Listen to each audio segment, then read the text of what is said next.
Chào anh chị, em tên là Mai, hiện đang làm việc trong một công ty điện tử. Đầu năm 2021, công việc đổ dồn nhiều, công ty cho tăng ca liên tục.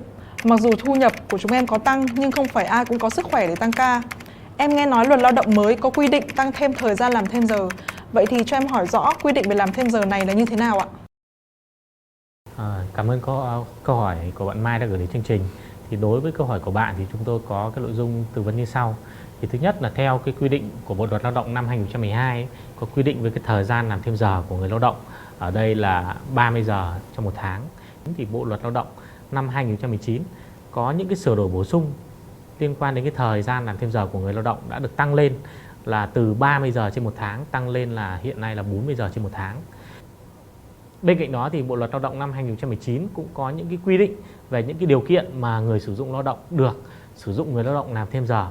Cụ thể tôi có thể nêu ra 3 cái điều kiện mà người sử dụng lao động bắt buộc phải thực hiện. Đó là điều kiện thứ nhất là phải được sự đồng ý của người lao động. Người lao động phải đồng ý về đây, và thứ nhất là về công việc, cái thứ hai về địa điểm, cái thứ ba về cái thời gian làm thêm giờ. Cái điều kiện thứ hai đó là phải đảm bảo cái thời gian làm thêm giờ không được vượt quá 50% cái số giờ làm việc bình thường trong một ngày. Nếu trong trường hợp mà áp dụng cái thời gian làm việc theo tuần thì phải đảm bảo tổng cái số thời gian làm việc bình thường và trong một ngày và thời gian làm thêm giờ không vượt quá 12 giờ trong một ngày và 40 giờ trong một tháng. Cái điều kiện thứ ba là phải đảm bảo cái điều kiện là tổng số thời gian làm thêm giờ của người lao động trong một năm không được vượt quá 200 giờ trên một năm. Trong một số trường hợp đặc biệt thì Bộ luật Lao động năm 2019 thì cũng có quy định về một số trường hợp mà người sử dụng lao động được tổ chức làm thêm giờ ở mức là 300 giờ trên một năm. Tuy nhiên, trước khi thực hiện cái việc tổ chức làm thêm giờ 300 giờ trên một năm thì người sử dụng lao động phải có trách nhiệm là làm một cái thông báo gửi đến cơ quan chuyên môn của Ủy ban nhân dân tỉnh, cụ thể ở đây là Sở Lao động Thương binh và Xã hội, để thông báo về cái việc tổ chức làm thêm giờ.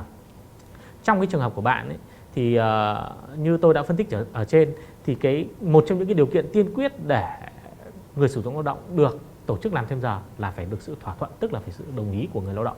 Do vậy nếu mà bản thân bạn cũng như là các người lao động khác trong công ty mà cảm thấy mình không đủ sức khỏe hoặc là mình không có cái nguyện vọng mong muốn để làm thêm giờ thì bạn hoàn toàn có quyền từ chối và người sử dụng lao động sẽ không có quyền để buộc bạn phải làm thêm giờ.